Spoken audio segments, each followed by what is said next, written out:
सबसे पहली और अहम बात, कराची शहर में जहां बरसात ने तबाही मचाई हुई थी, जहां पर नदी नाले पता नहीं क्या कुछ गटरे सब कुछ भरा हुआ था, वहीं पर एक अफसोसनाक सान्या पेश आया और कराची की MA जिना रोड सबसे मसरूफ तरीन शाहरा पर एकदम धमाका हुआ। ये धमाका किस वजह से हुआ और इस धमाके के असबाब क्या थे, इसके पीछे कौन कौन से बड़े नाम मुलव्विस हैं, एक बड़ा अहम वीलॉग में जल्द करने वाला हूं। इसके बाद जो वीलॉग आएगा उसे तफसील से देखिएगा। बड़ी हमने मुश्किल से तहकीकात की है, तमाम डिपार्टमेंट से बात की है कि आखिर एक्सप्लोसिव डिपार्टमेंट ने इस सारे मामलात में क्या किरदार अदा किया है, इसमें CTD का क्या किरदार है और इसमें कितनी रिश्वत जाती है। तमाम की तमाम डिटेल्स हम आपको अगले प्रोग्राम के अंदर देंगे, वो प्रोग्राम जरूर देखिएगा। मगर अब इससे पहले कि आज गुफ्तगू के सिलसिले का आगाज करूं, आज जब मैं प्रोग्राम रिकॉर्ड कर रहा हूं, आज 22 अगस्त है, वो 22 अगस्त जब सिंध की दूसरी बड़ी पार्टी MQM तकसीम का शिकार हुई। लेकिन अब इन दिनों के अंदर क्या हुआ, क्या अल्ताफ हुसैन साहब की वापसी मुमकिन है, क्या दोबारा से MQM एक हो सकती है और क्या MQM का अगला ढांचा मुमकिनात में से, इस पूरे पर हम आपको आगे चलकर एक्सक्लूसिव खबर देंगे। लेकिन उन सबसे पहले एक बहुत बड़ी खबर और बहुत बड़ा मामला, आपको याद होगा यह खबर सबसे पहले मैंने दी थी कि पूरे पाकिस्तान के अंदर यह डिस्कशन शुरू होने वाला है कि जनाब नए सूबे बनाए जाएं, और इस नए सूबे बनाने के पीछे क्या फार्मूला है ये मैंने आपको बताया था। और मैंने आपसे कहा था कि अब सिर्फ कराची की बात नहीं की जा रही बल्कि जुनूबी सिंध सूबे की बात की जा रही है। मगर इस तमाम मरहले पर जहां मुख्तलिफ सियासी जमातें मुख्तलिफ मौक़िफ़ रखती हैं, पाकिस्तान पीपल्स पार्टी के ने इसकी शदीद मुखालफत कर दी है। उनका कहना यह कि अगर आपको पंजाब में सूबे बनाने हैं तो आप बनाइए, आपको KPK के अंदर सूबे बनाने हैं आप बनाइए, बलूचिस्तान के अंदर सूबा बनाना है बनाइए, लेकिन सिंध के अंदर सूबा नहीं बन सकता। यह पाकिस्तान पीपल्स पार्टी कह रही है। अब ये पाकिस्तान पीपल्स पार्टी क्यों कह रही है, जरा सुनिएगा। कल हामिद मीर के प्रोग्राम में फैसल वावडा मौजूद थे, वहां पर तहरीक इंसाफ के रहनुमा शफकत साहब मौजूद थे और सईद गनी साहब जो कि कराची के सदर और सूबाई वजीर बल्दियात हैं। वहां पर फैसल वावडा ने कहा कि भाई सूबे बिल्कुल बनने चाहिए, शफकत साहब ने कहा सूबे बिल्कुल बनने चाहिए, सईद गनी साहब ने फौरन कह दिया सब जगह सूबे बनने चाहिए लेकिन सिंध में सूबा नहीं बनना चाहिए। अब आइन में दर्ज क्या है, आइन में दर्ज ये कि अगर किसी जगह पर कोई सूबा बनना है तो अगर मिसाल के तौर पर सिंध के अंदर सूबा बनना है तो यहां की सूबाई असेंबली 2/3 अक्सरियत से ये मंजूर करेगी कि जनाब यहां पर सूबा बनना चाहिए, और इसके बाद ये कौमी असेंबली के अंदर जाएगा, जहां कौमी असेंबली के अंदर ये बिल पास होगा और उसके बाद सूबा बनेगा।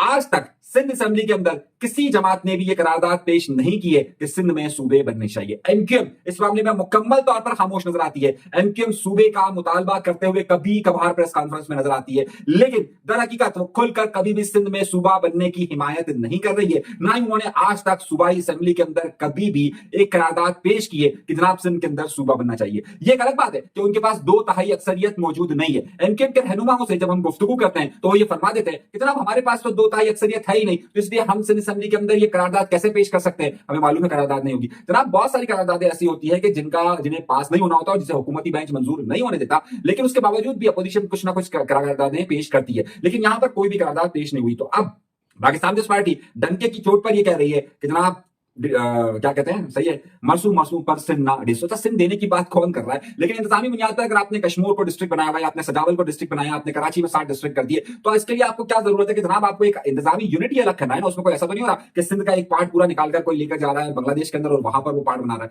नहीं, हमारे यहाँ पर मसला यह है कि सिंध के अंदर अगर आप ये देखिए कि सिंध में सिंधु देश के नारे लगते हैं, पाकिस्तान के मुखालफत में नारे लगते हैं, उन सब की इजाजत है, लेकिन अगर ये कहा जाए कि इंतजामी बुनियाद पर सिंध को बेहतर किया जाए और सिंध को ज्यादा इंतजामी तौर पर पावरफुल किया जाए तो उसकी मुखालफत हो जाती है। यानी अगर पाकिस्तान के आला हुकाम को यह बात सोचनी चाहिए कि ये साइकी क्या है कि जनाब अगर आप यहां पर पाकिस्तान के खिलाफ नारे लगाते हैं, ये सिंध के तमाम डिस्ट्रिक्ट्स के अंदर होता है, आपको वाज़ेह तौर पर नारे मिलते हैं। अगर आप आज की तारीख को देख लीजिए, 22 अगस्त का दिन है आज, और 22 अगस्त सन 2016 को आज से 9 साल पहले जो कुछ भी MQM के साथ वाकयात रोनुमा हुए, मैं ये समझता हूं कि वो सिर्फ नारे की बुनियाद पे नहीं थे, बल्कि उससे पहले ही MQM के खिलाफ -1 फार्मूला तय हो गया था। अब से कुछ दिन तो -1 फार्मूले को आखिरी शक्ल दी गई है, वरना उससे पहले ही MQM में आपको मुस्तफा कमाल साहब की तश्कील, आपको MQM पाकिस्तान के लोगों का इधर उधर होना, ये सब पे एक फार्मूला तय था। सिर्फ उसमें आखिरी जो कील थी बस उस दिन ठुकी गई थी और उसके बाद ये मामला हुआ था। उसी शाम को जो है वो पहली फैसला हो चुका था। ख्वाजा इजहार और डॉक्टर फारूक सत्तार साहब जो प्रेस कॉन्फ्रेंस करने के लिए गए थे, वो यही प्रेस कॉन्फ्रेंस करने के लिए गए थे कि जनाब हमारा लंदन से कोई ताल्लुक नहीं है, और ठाकुर आ गया था और ठाकुर उनको लेकर गया था। लेकिन अब उसके बाद आपने उस नारे की बुनियाद पर पूरी MQM को तहस नहस कर दिया। लेकिन यही नारे अगर सिंधु देश के लोग या दीगर लोग ये नारे लगाते हैं तो आज तक की बात समझ में नहीं आई है कि उनके खिलाफ ये बात क्यों नहीं होती। लेकिन अगर सिंध की इंतजामी तकसीम की बात हो तो कहते हैं जनाब मरसू मरसू पर सिंध न डेसू। लेकिन अगर ये बात तो वफाक को सोचनी चाहिए कि अगर आप वफाक की नुमाइंदगी करते हैं और एक शख्स वफाक से अलहदगी की बात करता है तो हम उसकी तो मुखालफत नहीं कर रहे, लेकिन अगर कोई ये बात कह रहा है कि इंतजामी यूनिट्स को बेहतर होना चाहिए तो कह देते हैं कि नहीं, ये नहीं हो सकता। ये एक सोचने की जगह है कि आखिर ऐसा मामला हो क्यों रहा है और इतनी शिद्दत आ क्यों रही है। एमक्यूएम अपने वजूद को अब बरकरार उस तरीके से नहीं रख पा रही है। आज भी ये सवाल बहुत ज्यादा किया जा रहा है कि क्या एमक्यूएम एक हो सकती है। एमक्यूएम सिर्फ और सिर्फ उस सूरत हाल में एक हो सकती है कि जब उनकी जो अब तक की जो एमक्यूएम दर हकीकत फार्मूला ही अता हुसैन साहब है ना, मतलब अगर आप एमक्यूएम को अता हुसैन साहब से अलग आपको एमक्यूएम से अलग नहीं कर सकते। जब तक वो एक फोर्स यहां पर यूनाइट नहीं होती है या उनके जीरा से इंतजाम यूनिट नहीं होता है तब तक जो है वो ये एमक्यूएम इसी तरीके से रहेगी। और जाहिर पाकिस्तान के मुतल्लिका हल्के जो पाकिस्तान ने इस वक्त का जो सियासी ढांचा है वो कभी भी नहीं चाहता कि यहां पर दोबारा से एमक्यूएम उस तरीके से ताकत में आए और जिस तरीके से एक यूनिट पावर के तौर पर सिंध के अर्बन एरिया या सिंध के शहरी इलाके एक यूनिट के तौर पर यहां पर काम करे। ये मेरे ख्याल से इस वक्त की ना पाकिस्तान में पार्टी को गवारा है ना मुतल्लिका हल्के ये चाहते हैं। तो ये इतना आसानी से पॉसिबल नहीं है कि जनाब ये फौरन हो जाएगा और उसके लिए आपको जाहिर बड़ी स्ट्रगल करनी पड़ती है, बड़ी जद्दोजहद करनी पड़ती है, वक्त और हालात का इंतजार करना पड़ता है और उसके बाद जाकर फिर कोई फार्मूला तय होता है। एक बात तो बहुत ज्यादा है। अब नए सूबे की तश्कील के हवाले से मैंने आपको बता दिया 22 अगस्त आज 9 साल मुकम्मल हो गए। अब उसमें सिर्फ ढांचा उसी सूरत हाल में आगे चलकर ये सियासी स्ट्रगल है, पॉलिटिकल स्ट्रगल है, फिर वक्त आपको मिलता है और उस वक्त के मुताबिक आप कब खेलते हैं ये बहुत है। जिस तरीके से अब यूं लग रहा है कि बहुत सारे लोग ये कह रहे हैं कि तहरीक इंसाफ के लिए अच्छा वक्त आना शुरू हो गया है। देखिए सुप्रीम कोर्ट ने उनके 8 मुकदमात के अंदर जमानत को मंजूर कर दिया। देखिए सुप्रीम कोर्ट में जाना, 8 केसेस में जमानत होना एक अलग बात, और ये भी 9 मई से मुतल्लिक केसेस हैं। अब आप अगर गौर कीजिए तो नए 9 मई होने से पहले ही इमरान खान पर 110 मुकदमा थे। 110 मुकदमा थे, उसमें हाईकोर्ट में बलवे के मुकदमा हैं, उसमें इस्लामाबाद के अंदर बलवे के मुकदमा थे, 190 मिलियन पाउंड के मुकदमा थे, तोशा खाना का मुकदमा है। मतलब मुकदमा की तो लाइन लगी हुई है ना। तो अगर उसमें से 8 मुकदमे भी अगर खत्म हो जाते हैं तो आप ये कहते हैं जनाब अब देखिए अब खान आ रहा है, कोई खान का रास्ता नहीं रोक सकता है, खान हर सूरत में आएगा। मेरा ख्याल जाती तौर पर ये मैं ये समझता हूं कि ये बहुत ही अभी इनिशियल बातें, अभी तक खान के मामलात में कोई डील मुतवक्के नहीं हुई है।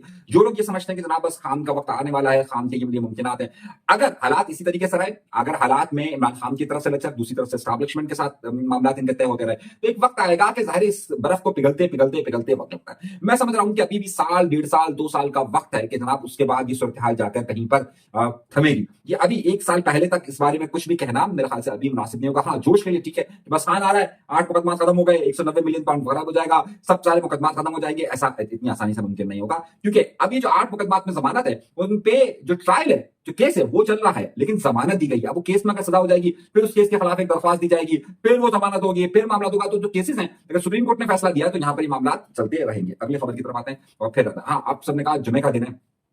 तो जनाब मलेशिया वो मुल्क है कि जिसमें ये पाबंदी की गई है कि जुमे की नमाज के वक्त तमाम मर्दों को मस्जिद में होना जरूरी है। जो भी लोग जुमे की नमाज अदा नहीं करेंगे उनके ऊपर जुर्माना आयद कर दिया जाएगा। अच्छा, ये सिलसिला एक जमाने में सऊदी अरब के अंदर भी था, लेकिन अब जो है वो मलेशिया ये दूसरा मुल्क है कि जिसमें इस तरह की इंस्ट्रक्शंस दी गई हैं कि बाकायदा हुकूमती सतह पर ये इंस्ट्रक्शंस दी गई हैं कि नमाज जुमा में जो अदा नहीं करेंगे उनके खिलाफ सख्त जुर्माने होंगे। और बाकायदा इस हवाले से कहा गया है कि हुकूमत को लोग बताएं कि फलां ने नमाज जुमा नहीं पढ़ी है, फलां ने नमाज जुमा नहीं पढ़ी है, और अगर वो सबूत नहीं दे सका नमाज जुमा पढ़ने के तो फिर उसके खिलाफ सख्त कार्रवाई भी मुतवक्के है। अच्छा, एक और बड़ी बहस हुई है कि और कल फैसल लाउडा साहब हामिद बीर साहब के शो में मौजूद थे, उन्होंने कहा जनाब ये तो जमहूरियत ने यहाँ पे कुछ भी नहीं किया, आप देखिए कि क्या दिया है आम आदमी को। तो उसमें तहरीक इंसाफ के रहनुमा शफकत साहब मौजूद थे, वो कहते तो क्या कौमी असम्बली को ताले लगा दें, कौमी असम्बली को बंद कर दिया जाए, जमहूरियत को खत्म कर दिया जाए। तो किसी के पास जवाब नहीं था, सब आए बाएं शाएं कर रहे थे। तो तरक्की का सूरत हाल ये लग रही है कि फैसल लाउडा साहब जितनी तेजी के साथ ये प्रोपेगेट कर रहे हैं कि जनाब इस जमहूरियत के फायदे नहीं है, और अब आप देखिए कि हर जगह पर ये डिस्कशन होता हुआ नजर आ रहा है कि यार जमहूरियत का कोई फायदा नहीं है, जमहूरियत का कोई फायदा नहीं है, जमहूरियत ने क्या किया, लूट मार सियासतदानों ने क्या किया। अच्छा, ये सिलसिला पाकिस्तान बनने के वक्त से जारी है। अगर 1947 और 48 में आप देखिए तो 48 के बाद से लेकर 1956 तक, जब तक अय्यूब खान का मार्शल लॉ नहीं लगा, ये प्रोपेगेंडा खास तौर पर किया जाता था कि यहाँ तो हर वक्त वजीर आजम बदलता रहता है, तमाम लोग करप्ट है, तमाम सियासतदान करप्ट है, तमाम लोग करप्ट है, और उसके बाद मार्शल लॉ हो जाता है। उसके बाद अय्यूब खान के मार्शल लॉ के बाद जुल्फिकार अली भुट्टो आता है, जुल्फिकार अली भुट्टो पर भी इसी तरीके के इल्जाम लगाकर कहा जाता है कि जनाब ये सब खत्म किया जाए, और उसके बाद ज़िया-उल-हक का मार्शल लॉ जाता है। फिर नवाज शरीफ और बेनज़ीर साहिबा की हुकूमतें रहती है, फिर उनको खत्म करके मुशर्रफ साहब आ जाते हैं। तो ये पाकिस्तान के कयाम से लेकर आज तक यही बातें कही जाती थी कि जनाब ये लोगों ने तो हमें कुछ भी नहीं दिया। अच्छा, सेम थॉट प्रोसेस ना पाकिस्तान बनने से पहले था, और कहता था देखिए अंग्रेजों ने तो हमें सब कुछ दिया है, हमारे पास था क्या, आम आदमी को कोई सहूलत मौजूद नहीं थी, बादशाहत यहाँ पर होती थी, आम लोगों को कोई सहूलत नहीं दी थी। अंग्रेज है तो सब कुछ है, अंग्रेज ही ने तो आपके यहाँ पर रेल की पटरी बिछाई, अंग्रेज ने आपको तरक्की दी। ये उस जमाने में भी एक खास सोच के लोग ये प्रोपेगेट किया करते थे। अच्छा, आज भी इसी तरह की सोच पाई जाती है, लेकिन जमहूरियत वो वाहिद निज़ाम हुकूमत है जिसमें अवाम के पास इख्तियार होता है कि अवाम अपनी मर्जी से अपनी पसंद के लोग उनको मुंतखब कर सकती है। इसके अलावा कोई निज़ाम हुकूमत आज तक ऐसा मौजूद नहीं है कि जिसमें ये बात कही जा सके कि अवाम की नुमाइंदगी बराह रास्त होती है। तो इसीलिए कहा जाता है कि जमहूरियत किसी भी शक्ल में हो, वो बहरहाल आमरीत से ज़्यादा बेहतर